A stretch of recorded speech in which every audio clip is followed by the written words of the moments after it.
Praise the lord. మన ప్రభువును ప్రియరక్షకుడైన యేసుక్రీస్తు నామములో మీకందరికీ సర్వశుభాలు తెలియజేస్తున్నాం. ఈ టీవీ పరిచర్య ద్వారా వీక్షిస్తున్న ప్రియ దేవుని బిడ్డలారా, దేవుడు మిమ్మును మీ కుటుంబాలను అత్యధికంగా దీవించి ఆశీర్వదించునుగాక. ఇదిగో ప్రియ దేవుని బిడ్డలారా, ఈ ప్రార్థనోత్సవాలు ఉన్నాయి, తప్పక మాకు తెలియచేయండి. మేమందరం మీ కొరకు ప్రార్థించి సిద్ధపడగలిగినటువంటి వారిగా ఉన్నాము. ఇదిగో వ్యాధులతో ఉన్నారా, అనేక అనారోగ్య సమస్యతో ఉన్నావా, ఏ సమస్యలతో అయితే వేదన పడుతున్నామో, అనేక మంది గర్భఫల సమస్యల కొరకు ప్రార్థన చేస్తున్నాం. అనేక మంది వారి కుటుంబ సమస్యల నిమిత్తం మరి తెలియజేస్తున్నారు. మీ అందరి కొరకు మేము ప్రార్థన చేస్తున్నాం. దేవుడు మీ జీవితంలో తప్పకుండా గొప్ప కార్యాలు చేయనుగాక. ఆమేన్. ఈ పరిచయ విషయాల్లో ఎంతోమంది గుప్పిలిపుతున్నారు, అందులో బట్టి సంతోషపడుతున్నాం. దేవుడు వారిని వారి కుటుంబాన్ని బహుబలముగా దీవించి ఆశ్రయించునుగాక. ప్రతిదిన బిడ్డలారా, ఈరోజు దేవుడు నీకు స్పష్టంగా తెలియజేసే మాట ఏంటి తెలుసా? నీకు ఈరోజు నెమ్మది కలుగుతుంది. దేవునికి స్తోత్రం కలుగునుగాక. కుటుంబంలో ఏం కలుగుతుంది తెలుసా? నెమ్మది లేకుండా ఎంత వేదన పడ్డావు ఇన్ని రోజులు. నెమ్మదే లేదండి. కడుపు నిండా భోంచేస్తున్నాను కానీ నెమ్మది లేదు. చక్కటి ఉద్యోగం ఉంది కానీ నెమ్మది లేదు. కారు ఉంది కానీ నెమ్మది లేదు. భార్య ఉంది కానీ నెమ్మది లేదు. పిల్లలు ఉన్నారు కానీ నెమ్మది లేదు. చూడండి, ఎంతమంది ఈరోజు కన్నీళ్ళు పెట్టేవారుగా ఉన్నారు, ఎంతమంది ఏడ్చేవారిగా ఉన్నారు, ఎంతమంది వారి హృదయాల్లో వేదనకరమైనటువంటి జీవితాన్ని అనుభవిస్తున్నారు. అందుకే దేవుడు ఈరోజు నీకు సెలవిచ్చే మాట ఏంటి తెలుసా? నీకు నెమ్మది నేను ఇస్తున్నాను. నెమ్మది కలిగిస్తున్నాడు దేవుడు. నీ కుటుంబంలోను, నీ ఉద్యోగంలోను, నీ వ్యాపారంలోను, అన్నిటిలోనూ, నీకున్న సమస్తములోను దేవుడు నీకు నెమ్మది కలగజేయబోతున్నాడు. హల్లెలూయా. దేవునికి స్తోత్రం కలుగునుగాక. చూడండి, ఇర్మియా గ్రంథము 6వ అధ్యాయము 16 వచన భాగాన్ని మనం చదువుకుందాం. యెహోవా ఇలాగు సెలవిచ్చుచున్నాడు, మార్గంలో నిలిచి చూడుడి, పురాతన మార్గములను గురించి విచారించుడి, మేలు కలుగు మార్గమేది అని అడిగి అందులో నడుచుకొనుడి, అప్పుడు మీకు నెమ్మది కలుగును. చూడండి, మేలు కలిగే మార్గమేదో పరిశీలన చేసి తెలుసుకోండి, అప్పుడు మీకు నెమ్మది కలుగుతుంది. అసలు మనకు నెమ్మది కలగాలంటే ఏ మార్గం గుండా పోవాలి? చూడండి, చాలామంది అడుగుతూ ఉంటారు, అక్క నేను పలాని ఊరికి వెళ్ళాలి, అన్నా నేను పలాని ఊరికి వెళ్ళాలి, ఏ దారి గుండా వెళ్ళాలంటావు? ఏ రోడ్డు బాగుంటుంది? ఈ రోడ్లో ఎలా ఉంది? ఈ రోడ్డు సరిగ్గా లేదా? ఈ రోడ్లో వెళ్ళాకండి. ఈ రోడ్లో వెళ్ళారనుకో 3 గంటల సమయం పడుతుంది. ఇదే రోడ్లో కనుక వెళ్ళారనుకో గంటలోనే ఇంటికి వెళ్ళి చేరిపోతారు. చూసారా? అంటే ఏ దారి గుండా మీరు వెళ్తే సురక్షితంగా క్షేమకరంగా వెళ్తారో ఆ దారి గుండా మీరు వెళ్తే సమయానికి వెళ్తారు, ఆరోగ్యంగా వెళ్తారు, ఎటువంటి ప్రాణ నష్టము జరగకోకుండా హ్యాపీగా మీ గమ్యస్థానాన్ని చేరుతారు. అదే రీతిగా మీ కుటుంబంలో నెమ్మది కలగాలంటే ఏ మార్గం గుండా వెళ్ళాలి? దుష్టులు పరిగెడుతున్నారు చూడు, ఆ మార్గం గుండా వెళ్ళకూడదు. దుష్టుల ఆలోచన చొప్పున నడవక, పాపుల మార్గం నిలవక, అపహాసకులు కూర్చున్న చోటు నీవు కూర్చుండక అంటారు. అంటే వారి మార్గం వద్దు, వారి ఆలోచన వద్దు, వారి తలంపులొద్దు. కాబట్టి ఆ మార్గం వద్దు. ఏసే మార్గమని, ఏసే సత్యమని, ఏసే జీవమని దేవుని వాక్యం మనకు తెలియజేస్తుంది కదా. ఏసయ్య మార్గము గుండా మనం వెళ్ళాలి. అందుకే యేసుక్రీస్తు ప్రభుల వారు ఏమై ఉన్నారు ఈ లోకానికంటే? ఆయన మార్గమై ఉన్నాడు, ఆయన సత్యమై ఉన్నాడు, ఆయన జీవమై ఉన్నాడు. ఎంతమంది బిడ్డలు ఆ మార్గము గుండా నడుస్తారో వారందరూ దీవించబడే వారిగా ఉన్నారు, వారందరూ ఆశీర్వదించబడే వారిగా ఉన్నారు. ఈరోజు నువ్వు ఏ మార్గం గుండా వెళ్తున్నావు? యేసయ్య మార్గం గుండా వెళ్తున్నావా? ఆ మార్గం ఇరుకే. చాలా సందర్భాలు అంటారు, యేసయ్య మార్గం ఇరుకండి, కష్టమండి. అవునండి, కానీ దేవుని మార్గం ఎంత ఇరుకైందో ఆ మార్గం గుండా వెళ్ళే వారందరి జీవితాల్లో విశాలతను కలగజేస్తాడు. హల్లెలూయా. ఎంతమంది యేసుక్రీస్తు ప్రభుల వారి మార్గం గుండా నడుస్తున్నారో వారందరి జీవితాల్లో దేవుడు విశాలతను కలగజేయవాడై ఉన్నాడు, నెమ్మదిని కలగజేయవాడై ఉన్నాడు. ఇదిగో కుటుంబంలో కార్యములు చేయవాడై ఉన్నాడు. ప్రియమైన బిడ్డలారా, ఈరోజు ఇంతవరకు నువ్వు కూడా అనేక సందర్భాల్లో పడిపోయినటువంటి వాడిగా ఉన్నావా? లోకంలో ఉంటున్నావా? అంధకారంలో ఉంటున్నావా? నెమ్మది లేదా? అయ్యా, హాస్పిటల్లో నెమ్మది లేదు. ఎక్కడ అతనికి ₹1,00,000 జీతం రావచ్చు అండి, కానీ నెమ్మది లేదండి. చక్కటి భార్య ఉండొచ్చు కానీ నెమ్మది లేదు. ఇంట్లో సంతానం ఉండొచ్చు కానీ నెమ్మది లేదు. ఎందుకు లేదు నెమ్మది? ఎప్పుడైనా ఆలోచన చేసావా? ఎందుకు లేదంటే భూమి మీద ఉన్నంత వరకు నువ్వు కష్టపడడం అనేసి సుఖపడుతున్నావు. కష్టపడు, దేవునిలో ఉండు. ఈ లోకంలో శ్రమలే ఉంటాయండి. ఈ లోకంలో శ్రమలే ఉంటాయి. లోకంలో ఉన్నవారు అనుకుంటే ఎందుకు నెమ్మది లేదంటే లోకంలో డబ్బున్నవారు, లోకంలో బ్రతికే వాళ్ళకు నెమ్మది ఉంటుంది. ఈరోజు దేవునిలో ఉండేవాడికి ఎప్పుడూ నెమ్మది ఉండదు. మరి ఎలాగండి పాస్టర్ గారు? దేవునిలో ఉండేవానికే కదా నెమ్మది ఉండాలంటే దేవునిలో ఉండేవానికి నెమ్మది ఉండదు తల్లి. లోకంలో ఉండేవానికే నెమ్మది ఉంటుంది. అలాగే ఎలా ఉంటుందంటే ఉంటుంది. అయితే నువ్వు మరణించిన తర్వాత దేవుని రాజ్యంలో ఉంటావు చూసావా, అక్కడ నీ నెమ్మదికి ఎంత మాత్రం కొదువు ఉండదు. హల్లెలూయా. అక్కడ నీకున్నటువంటి నెమ్మదికి ఎంత మాత్రం కొదువు ఉండదు. అయితే ఈ లోకంలో శ్రమలు అనుభవించాలి, కష్టాలు అనుభవించాలి, ఇబ్బందులు అనుభవించాలి. అయితే నువ్వు అనుకుంటున్నావు లోకంలోనే నెమ్మదని. లోకంలో నెమ్మదిగా ఉండే వారి పరిస్థితి ఏంటో ఒకసారి దేవుని వాక్యం చూద్దాం. మొదటి దశలోనికి రాసినటువంటి పత్రికా భాగము 5వ అధ్యాయం 3 చరణాన్ని చదువుదాం. లోకులు నెమ్మదిగా ఉన్నది భయమేమీ లేదని చెప్పుకొనుచుండగా గర్భిణీ స్త్రీకి ప్రసవ వేదన వచ్చినట్లు వారికి ఆకస్మికంగా నాశనం తటస్థించిన గనక వారి అంత మాత్రమును తప్పించుకొనలేరు. ప్రిదోన్ బిడ్లరా, దేవుని వాక్యమును గమనించండి. దేవుడు తన స్పష్టంగా తెలియజేస్తున్నాడు, లోకంలో ఉండేవారు నెమ్మదిగా ఉంది, భయమేమీ లేదు, డబ్బు ఉంది, బంగారం ఉంది, భూములు ఉన్నాయి, మనకేం భయం లేదు, నెమ్మదిగా ఉన్న మాకేంటండి అని అనుకునే వారికి ఆకస్మికంగా నాశనము వచ్చును. ఆకస్మికంగా నాశనం వచ్చునంట. ఎందుకు వస్తుంది ఆకస్మికంగా అంటే, లోకంలో ఉండేవారికి ఎప్పుడైతే ఇక్కడ నెమ్మది దొరుకుతుందో వారందరూ నిత్య నరకంలో వేదన పొందేటువంటి రోజు ఉందండి. అంటే పాస్టర్ గారు నెమ్మదిగా ఉండకూడదా? అవును, నెమ్మదిగా ఉండాలి. అయితే లోకంలో ఉన్న నెమ్మది వేరు, దేవునిలో అనుభవించే నెమ్మది వేరు. లోకంలో ఉండేదానికి ఎప్పుడూ నెమ్మది లేదు. అందుకే నెమ్మది లేకుండా విస్తారమైన ధనముండుట కంటే యెహోవా యందలి భయభక్తులతో కలిగినది కొంచెమున్నా చాలంటున్నాడు. సామెతల గ్రంథం 15వ అధ్యాయం 16 మాట. నెమ్మది లేకుండా విస్తారమైన ధనం, డబ్బుందండి, ఎందుకు? కొడుకు తాగి చచ్చిపోయాడు. డబ్బు ఉందండి, మంచి ఉద్యోగస్తాం, కానీ పిల్లలు లేరు, ఏం చేయమంటావు? నెమ్మది లేదు. పెద్ద ఇండ్లు, ఆ గదిలో ఈ గదిలో, అస్సలు పెద్ద గదులతో నింపబడినటువంటి ఇండ్లు, కానీ కుటుంబంలో సమాధానం లేదు. భర్త ఒక చోట, భార్య ఒక చోట, పిల్లలు ఒక చోట, ఒకరికొకరికి సరైనటువంటి కమ్యూనికేషన్ లేదు. ఈరోజు డబ్బుతోనే అన్నీ వస్తాయి అనుకుంటే అది అవాస్తవం. ఎందుకంటే ఈ లోకంలో మాత్రమే డబ్బు చెల్లుతుందేమో, కానీ దేవుని రాజ్యంలో ఏమాత్రము చెల్లదు ఇది. ఇంకా అంతెందుకండి, మనకున్నటువంటి ఇండియా కరెన్సీ ఇండియాలోనే చెల్లుతుంది, కానీ వేరే కంట్రీలో చెల్లదు. ఎందుకు తెలుసా? అక్కడికి వెళ్ళిన తర్వాత అక్కడి నోటే వాడాల, అంతే కదండి. ఇక్కడ ఉన్నంత వరకు మాత్రమే డబ్బు ఉపయోగపడుతుంది, కానీ పరలోక రాజ్యంలో ఉపయోగపడదు. ఈ డబ్బులోనే నెమ్మది ఉంది అనుకుంటున్నావు, తినే తిండిలోనే నెమ్మది ఉందనుకుంటున్నావు, కట్టుకునే బట్టల్లో నెమ్మది ఉందనుకుంటున్నావు. అవేవి శాశ్వతం కాదని దేవుని వాక్యం తెలియజేస్తూ ఉంది.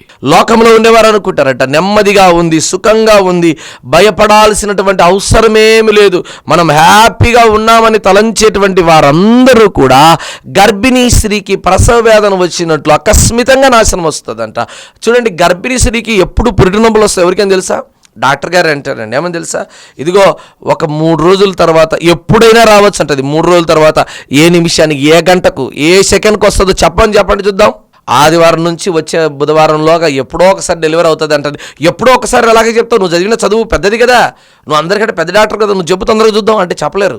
గర్భిణీ స్త్రీకి ఎప్పుడు పురిటి నొప్పులు వస్తాయో ఆ తల్లికి కూడా తెలియదు, డాక్టర్ అమ్మ గారికి కూడా తెలియదు, డాక్టర్ అయ్య గారికి కూడా తెలియదు. ఎందుకంటే దేవుడు చెప్పినటువంటి మర్మం అది. గర్భిణీ స్త్రీకి ఏ రీతిగా పురిటి నొప్పులు వస్తాయో అదే రీతిగా గర్విష్ఠులకు, ఇదిగో లోకంలో ఉన్నటువంటి వారికి నెమ్మది అనేది దొరకదు, నాశనం వచ్చేస్తుంది. అందుకే చూడండి, జీవమునకు పోవు ద్వారం ఇరుకైనది, ఇదిగో విశాలకరమైన మార్గం ఉందంట, అందులో ఏముందంటే నాశనకు పోవు ద్వారము వెడల్పు అంటున్నాడు. ఎందుకంటే అక్కడ ఉండేదంతా నాశనము. కాబట్టి ఈరోజు నీ జీవితంలో అనేకమైనటువంటి నాశనాలు చూస్తున్నావా? అనేకమైన ఇరుకులతో, ఇబ్బందులతో ఉంటున్నావా? వాటన్నిటి బట్టి ప్రభు దగ్గర ప్రార్థన చేయి. దేవా, నా స్థితిని మార్చు, నా తలరాతను మార్చు, నాయనని ప్రార్థన చేయి అనుకుంటున్నాడు.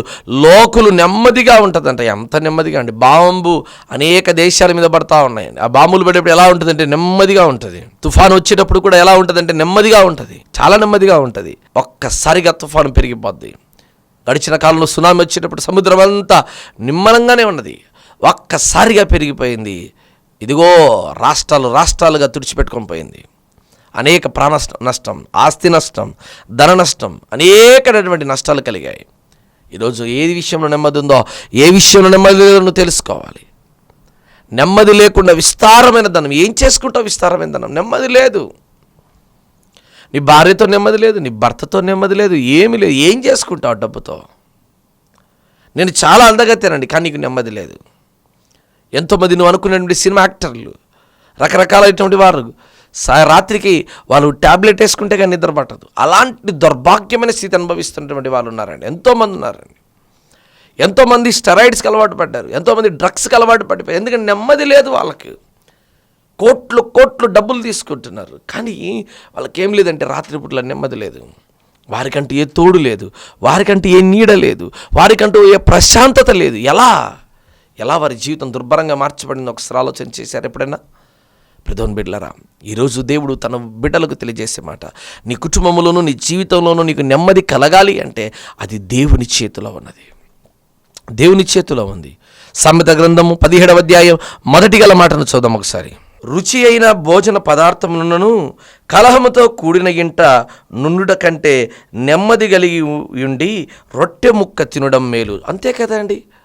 కలహంతో కూడిన చోటుకి పోయి ఆ మాంసం తినేదానికంటే నెమ్మది కలిగిన చోట రొట్టె ముక్క తినడం ఎంతో మేలండి.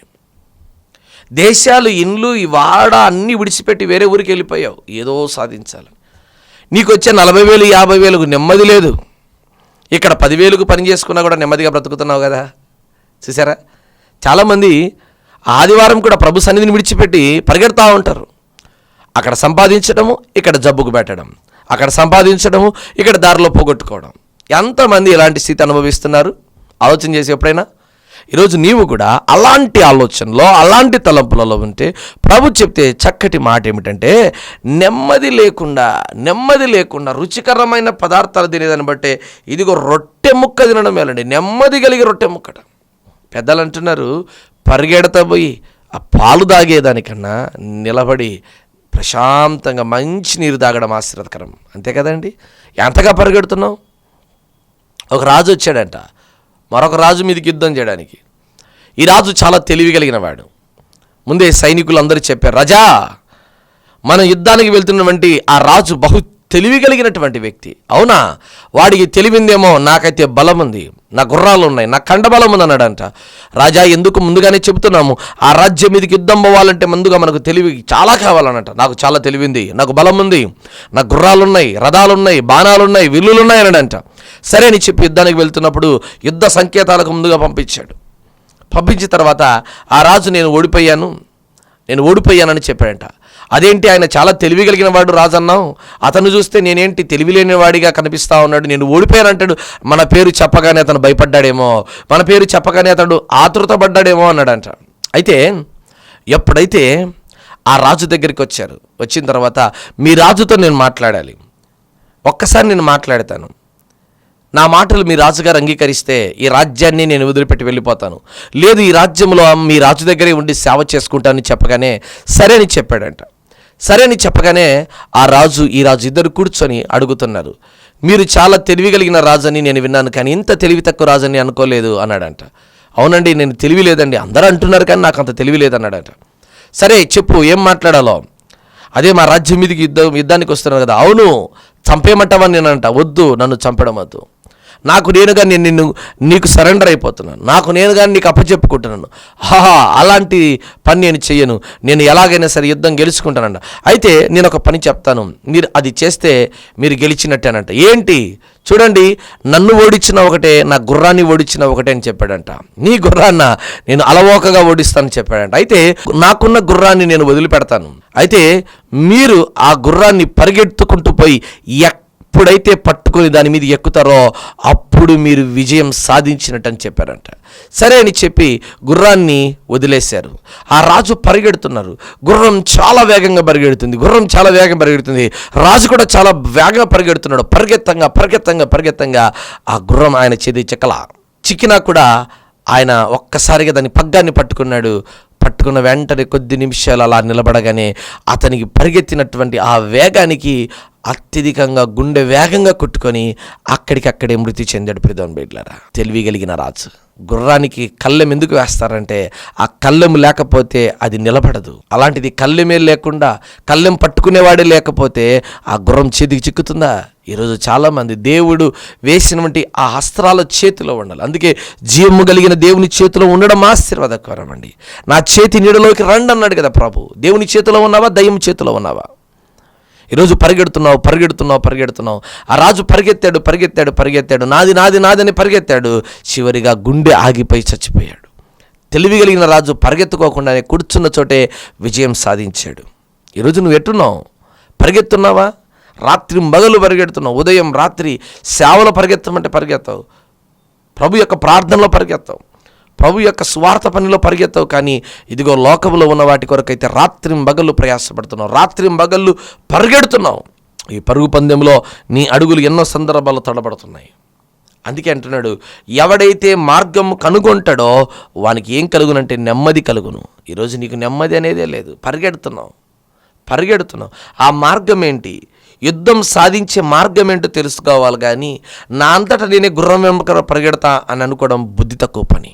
ఈరోజు చాలామంది బుద్ధిహీనులుగా బ్రతుకుతున్నారు, తెలివి లేని వారిగా బ్రతుకుతున్నారు, జ్ఞానం లేని వారిగా బ్రతుకుతున్నారు. అలాంటి వారిగా ఉండకూడదని దేవుని వాక్యం తెలియజేస్తూ ఉంది. చూడండి, నెమ్మది కలగాలంటే ఎలా కలుగుతుంది? ఇంతవరకు చెప్పాను, కష్టపడాలని. మరి భూమి మీద నువ్వు కష్టపడితే రేపు నెమ్మదిగా దేవుని రాజ్యంలో ఉంటావు. అయితే పరిశుద్ధ గ్రంథంలో ఒక వ్యక్తి ఉన్నాడు, అతడు బ్రతికినంత వరకు నెమ్మది లేకుండా బ్రతికాడు, అయితే చనిపోయిన తర్వాత నెమ్మదిగా ఉన్నాడు. ఎవరైనా చూద్దాం. లూకా శుభవార్త 16వ అధ్యాయం 25 గల మాటను చదువుదాం. అందుకు అబ్రహాము, కుమారుడా, నీవు నీ జీవితకాలం అంతా నీకు ఇష్టమైనట్టు సుఖముగా అనుభవించితివి, అలాగుననే లాజరు కష్టం అనుభవించినని జ్ఞాపకం చేసుకొనుము. ఇప్పుడైతే వాడు ఇక్కడ నెమ్మది పొందుచున్నాడు, నీవు యాతన పడుచున్నావు. చూడండి, ధనవంతుడు అనేటువంటి వాడు ఉన్నాడు, అదే రీతిగా దరిద్రుడైనటువంటి లాజరు ఉన్నాడు. లాజరు కురుపులతో కుక్కలు వచ్చి నాకుతున్నాయి. ధనవంతుడు తినగా కింద పడుతున్నటువంటి ఆ రొట్టె ముక్కలు ఏరుకొని బ్రతుకుతున్నాడండి. అలాంటి దుర్భాగ్యమైనటువంటి స్థితి అనుభవిస్తున్నాడు దరిద్రుడైనటువంటి లాజరు. ఈ లాజరు బ్రతికినంత వరకు నెమ్మది లేకుండా బ్రతికాడు, ఎంతో వేదన పొందాడు. అయితే ఒక్కరోజు చనిపోయాడు. దేవదూతల చేత సమాధి కార్యక్రమం జరిగిపోయింది. అయితే ఒక ధనవంతుడు ఉన్నాడు, ఊదారంగు వస్త్రములు, తినుచు త్రాగుచు హ్యాపీగా సుఖమైన జీవితాన్ని అనుభవించాడు. సుఖమైన జీవితాన్ని అనుభవించి ఏమైపోయాడంటే ఒకానొక సమయం ఆయన కూడా చనిపోయాడు, ఆయన కూడా కాలం అయిపోయాడు. ఇద్దరు పాతిపెట్టబడ్డారు. అయితే ధనవంతుడు ఎక్కడ ఉన్నాడంటే పాతాళంలో వేదన పడుతున్నాడు. దరిద్రుడైన లాజరు ఎక్కడ ఉన్నాడంటే అబ్రహాము యొక్క రొమ్మున అనుకొని నెమ్మదిగా ఉన్నాడంట. హల్లెలూయా. ఎక్కడున్నాడండి? నెమ్మది కలిగిన చోట.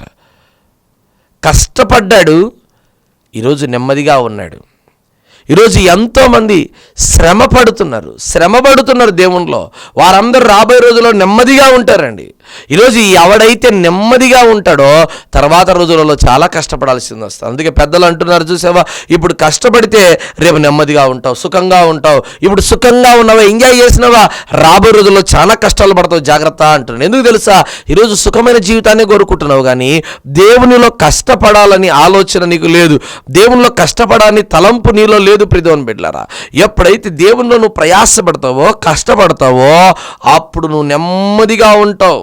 లోకంలో నెమ్మదిగా ఉంటుందంట. భయం ఏం లేదులే, మాకేముంది, డబ్బు ఉంది, ఆస్తి ఉంది, ఇదిగో 10 అంతస్తుల బిల్డింగులు ఉన్నాయి, 3 పొజిషన్ల బాడిగ వస్తుంది, బంగారం ఉంది, వజ్రాలు ఉన్నాయి, వైడూర్యాలు ఉన్నాయి, మనులు మాణిక్యాలు ఎన్ని ఉన్నా కూడా అన్నీ కూడా నీతో పాటు ఏవి రాని రావు. నువ్వు దిగంబరిగా వచ్చావు, దిగంబరిగానే పోతావు. జ్ఞాపకం చేస్తూ లాజరు అయితే ఏం చేస్తున్నాడంటే ఇప్పుడు నెమ్మదిగా ఉన్నాడు. అప్పుడు అంటున్నాడు, ఆ ధనవంతుడు అంటున్నాడు, తండ్రివైన అబ్రహామా, ఆ లాజరును పంపించు. ఆ లాజరు యొక్క ఏలి కొనవేలితో నీటిని ముంచి వచ్చి తడుపు. ఒక్క వేడి చుక్కతో ఎన్ని నీళ్ళు వస్తాయండి? ఒక్క చుక్క వస్తుంది. ఒక్క చుక్కతో నాలుక తడవడం, నాలుక తడిసినా కూడా తృప్తి కలుగుతుందా? కలగదు. అయినా కూడా అంటున్నాడేమో తెలుసా, ఆ లాజరును పంపించు అంటే అబ్రహాం అంటున్నాడు, ఇదిగో ధనవంతుడా, బ్రతికినంత వరకు ఇదిగో నువ్వు సుఖంగా బ్రతికావు, ఇప్పుడు యాతన పడుతున్నావు. ఇదిగో ఇతడైతే కష్టము చేశాడు, ఇప్పుడైతే నెమ్మదిగా ఉన్నాడంట. కష్టపడినోడే నెమ్మదిగా ఉంటాడండి. కష్టపడినోడు నెమ్మదిగా ఉంటాడు, సుఖపడినోడు ఎప్పుడు నెమ్మదిగా లేడు. ఈరోజు కష్టపడ్డావా, సుఖపడతావు. యవన పిల్లలారా, ఉద్యోగాల విషయంలో తల్లిదండ్రులు ఎందుకు చెప్తున్నా తెలుసా? ఇప్పుడు కష్టపడ్డావంటే రేపు సుఖంగా నీ పిల్లలని, భార్యను పోషించుకోగలుగుతావు. రేపు ఈరోజు నువ్వు కూర్చొని తింటూ ఉన్నావు అనుకో, రేపు చాలా కష్టాలు పడాల్సింది వస్తుంది. వచ్చిన ఆవిడతో, అతమామలతో, అందరి దగ్గర గౌరవం మర్యాద లేకుండా ఎంతో తుచ్చముగా మాటలు అనిపించుకోవాల్సిన కర్మ పడుతుంది నీకు. దయచేసి వద్దది, అలాంటి స్థితి నీకు వద్దు. దేవుని సన్నిధిలో ఎప్పుడు కూడా ప్రార్థన జీవితం గడపాలి తల్లి. ఎప్పుడైతే నువ్వు ప్రభు సన్నిధిలో ప్రార్థనాపూర్వకంగా గడుపుకుంటావో, అయ్యా నాకు కష్టమైన పర్లేదయ్యా, నేను ఇరుకు ద్వారం గుండా వెళ్తానయ్యా, ఇదిగో ఇరుకు ద్వారం గుండా ప్రవేశించడానికి మీరు పోరాడండి అన్నాడు. ఇరుకుల విశాలత కలగజేసేవాడు. దేవుడు నమ్ముకున్న వారికి ఏ మేలు కొదువ అనేది ఉండదంట. కొదువ ఉండదు, ఎప్పుడు తక్కువ చేయడు దేవుడు. ఒకవేళ ఎక్కడైనా తక్కువ అని అనుకో, అది తక్కువ కాదు, ఎక్కువ సమృద్ధి. ఎందుకంటే ఆయన కృపాసత్య సంపూర్ణుడై ఉన్నాడు. కృపాసత్య సంపూర్ణుడై, అందుకే నేను పరిపూర్ణుడు కనుక నా బిడ్డలు కూడా పరిపూర్ణులుగా ఉండాలని దేవుడు ఆశపడుతున్నాడు కదా. మరి అలాంటి స్థితిలో నువ్వు ఉండాలి. ఇక్కడ లాజరు నెమ్మదిగా ఉన్నాడంట, ధనవంతుడు యాతన పడుతున్నాడు. నువ్వు నెమ్మదిగా ఉండాలంటే రా ప్రభు దగ్గరికి, రా ప్రభు దగ్గరికి. కష్టపడు, దేవుడు ఆశీర్వదిస్తాడు. కష్టపడు, నీ కుటుంబంలో దీవెనలు మెండుగా ఉంటాయి. చూడండి, వాక్యం కీర్తన గ్రంథం 119వ అధ్యాయం 50 గల వచనాన్ని మనం చదువుదాం ప్రియమైన బిడ్డలు ఒకసారి. నీ వాక్యము నన్ను బ్రతికించినది, నా బాధలలో ఇదే నాకు నెమ్మది కలగజేస్తుంది. ఎంత గొప్ప మాట అండి. నీ వాక్యమే నన్ను బ్రతికిస్తుంది అయ్యా, నీ వాక్యమే నన్ను బ్రతికిస్తుంది. బాధలలో ఇది నాకు నెమ్మది, బాధలలో ఇది నాకు నెమ్మది కలగజేస్తుంది. దేవుని వాక్యం ఎప్పుడు నెమ్మదినిస్తుందంటే బాధలలో ఉన్నవారికి, వేదంలో ఉన్నవారికి, కష్టాలలో, ఇరుకులలో, ఇబ్బందులలో ఉన్నవారికి. యేసుక్రీస్తు ప్రభుల వారు ఎప్పుడు మన దగ్గరకు వచ్చి మాట్లాడుతా తెలుసా? ఎప్పుడు మనతో ఉంటాడు తెలుసా? నువ్వు ప్రపంచం అందరితో సహవాసం చేసేప్పుడు యేసయ్య ఉన్నాడు. అందరూ వదిలిపెట్టి తోసేసి ఒంటరిగా గదిలో కూర్చొని మూలుగుతూ ఏడుస్తున్న చూసావా? అప్పుడు ఆయన నీ పక్కన నిలబడి బలపరుస్తాడు, అప్పుడు బలపరుస్తాడు. నువ్వు ఒకవేళ గనక అలాంటి స్థితిలో ఉంటే ప్రభు నిన్ను బలపరచడానికి ఈ వాక్కు ద్వారా నీతో మాట్లాడుతున్నాడు. దేవుడు నిన్ను బలపరచడానికి ఆశపడుతున్నాడు. నెమ్మది లేదా? చిన్నప్పుడు గర్భఫలం కావాలని వివాహం అవుతానే ఎంతో తపన పడతారండి చిన్నపిల్లలు కావాలని. చిన్నపిల్లలు పుట్టిన తర్వాత కొంతకాలానికి ఎందుకు పుట్టారా వీళ్ళందరూ కాల్చుకొని తింటున్నారని నెమ్మది లేదు పిల్లలతో, కుటుంబంలో నెమ్మది లేదు. వివాహము కాకముందు భర్తతో భలే నెమ్మది ఉండే, వివాహం అయిన తర్వాత భార్యాభర్తలకు నెమ్మది లేదు. ఎందుకు తెలుసా? ప్రార్థనా జీవితం లేదు, ఇద్దరికి ప్రార్థన జీవితం లేదు. ఇస్సాకు రిబ్కా ఎప్పుడైతే వాళ్ళిద్దరూ కలిసి ప్రార్థన చేస్తూ వచ్చారో దేవుడు వారి గర్భఫలాన్ని తెరిచాడు. దేవునికి స్తోత్రం కలుగును గాక. మీరిద్దరు కూడా మోకాళ్ళొంగి ప్రార్థన చేయండి, భార్యాభర్త. మీ భర్తకు చెప్పు తల్లి, నీ భార్యకు చెప్పు నాన్న. ఎప్పుడైతే నీవు నేను కలిసి మోకాళ్ళొంగి ప్రార్థన చేస్తామో అప్పుడు దేవుడు మన గర్భఫలాలు తెరుస్తాడు, అప్పుడు మన జీవితాలు మారుతాయి. అలాంటి నమ్మకం, అలాంటి విశ్వాసం పెట్టుకొని అడుగువేయి, దేవుడు కార్యం చేస్తాడు, దేవుడు కార్యం చేస్తాడు. ప్రభా నా జీవితంలో కార్యం చేయనైనా. ముడుబారిన జీవితం నాది, అడగంటిపోయిన జీవితం, పడిపోయిన జీవితం, దుర్భరంగా ఉండే జీవితం అయ్యా, నా స్థితి మార్చు, నా పరిస్థితిని మార్చు ప్రభు అని ప్రభు దగ్గర వేడుకో. దేవుడు కార్యం చేస్తాడు నాయన. ఈరోజు ఏ స్థితిలో పడిపోయినావో, ఏ స్థితిలో ఉంటున్నావో దేవుడు నీ జీవితంలో అత్యధికమైన ఘనమైన కార్యములు చేయబోతున్నాడు. హల్లెలూయా, హల్లెలూయా.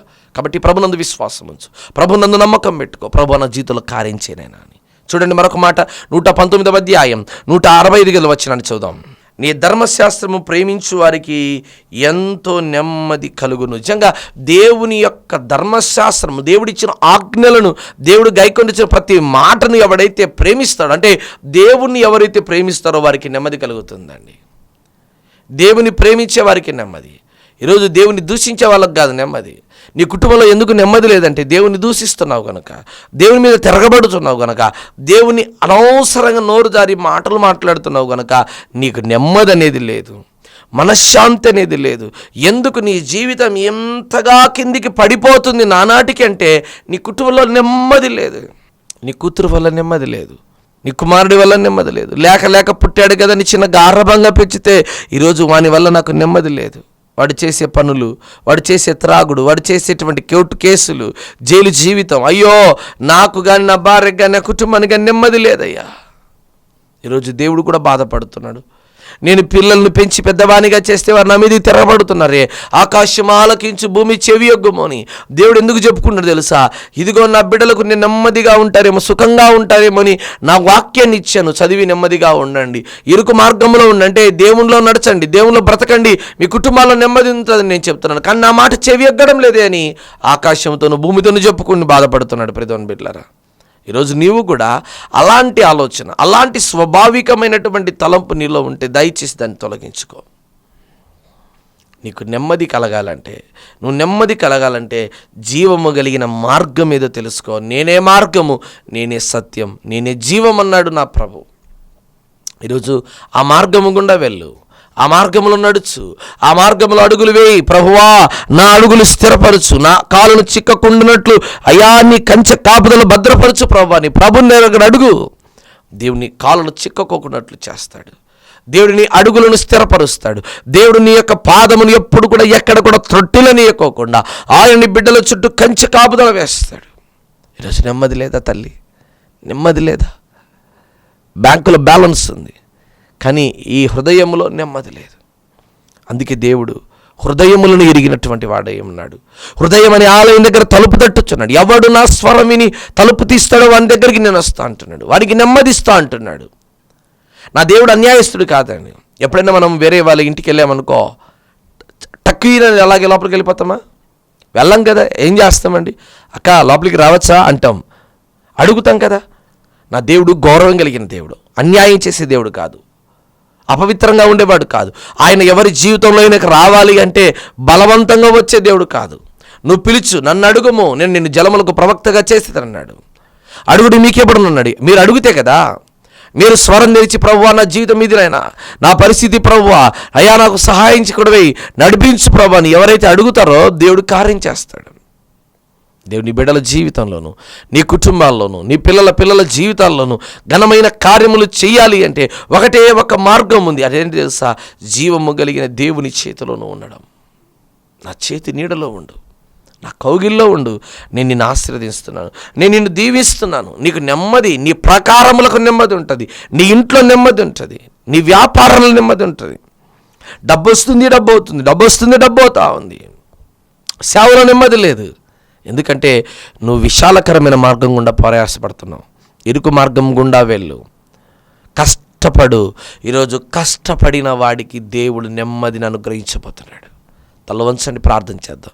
పరిశుద్ధుడైన దేవా, కనికరం కలిగిన తండ్రి, అయ్యా ఇదిగో నీ వాక్కు వింటున్న నీ బిడ్డలకు కష్టపడేవారిగా దీవించు, శ్రమ పడేవారిగా దీవించు. గవిని వెలుపట మీరు ఏ రీతిగా శ్రమ పొందుతూ వచ్చారో నీ బిడ్డలకు కూడా కష్టపడి అయ్యా నీ కొరకు బ్రతకగలిగినటువంటి వారిగా దీవించమని వేడుకుంటున్నాం.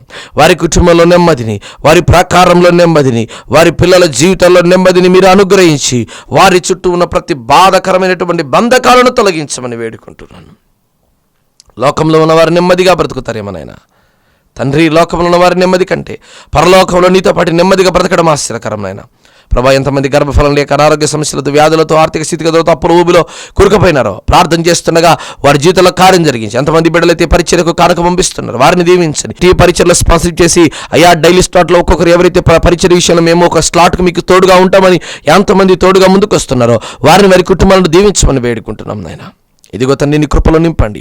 వారి పిల్లలను దీవించండి. గర్భఫలం బిడ్డలను, ఉద్యోగుల బిడ్డలను, వ్యాపారంలో అన్నిటి విషయంలోనూ అయ్యా అత్యధికమైనటువంటి గొప్ప మేలులతో తండ్రి మీరు దీవించి ఆశ్చర్యకర దీవెనకర నడిపించమని వేడుకుంటూ అయ్యా ఇదిగో రాబోయే దినాల్లో తండ్రి వారి పరిచయం, వారి కుటుంబాన్ని దీవించండి. ఎంతమంది సేవకులను వారికి దీవించమని వేడుకుంటూ ఈ టీవీ ప్రోగ్రాం ద్వారా ఎవరైతే చూస్తున్నారో వారందరి జీవితంలో అత్యధికమైన ఘనమైన కార్యములు జరిగిస్తారని ప్రార్థన చేస్తూ యేసయ్య నామమును బట్టి ప్రార్థన చేస్తాడు ఈ వేడుకొని పొంది ఉంటున్నాను తండ్రి.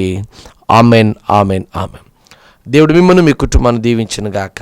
ఆమెన్. God bless you.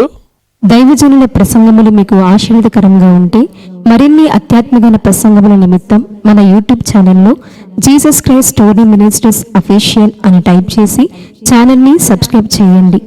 మీ ప్రార్థన అవసరం నిమిత్తం మాకు ఫోన్ ద్వారా తెలుపగలరు. మా ఫోన్ నంబర్ 8688991210. ఈ పరిచర్యకు నూతన మందిర నిర్మాణము కొరకు మీ అమూల్యమైన కానుకలు పంపించాలి అంటే మా ఫోన్ పే నెంబర్ 8688991210 లేదా మా అకౌంట్ వివరములు 8547210000037873. IFC code DBSS0IN0547. దేవుడు మిమ్మును, మీ కుటుంబమును దీవించునుగాక. ఆమేన్.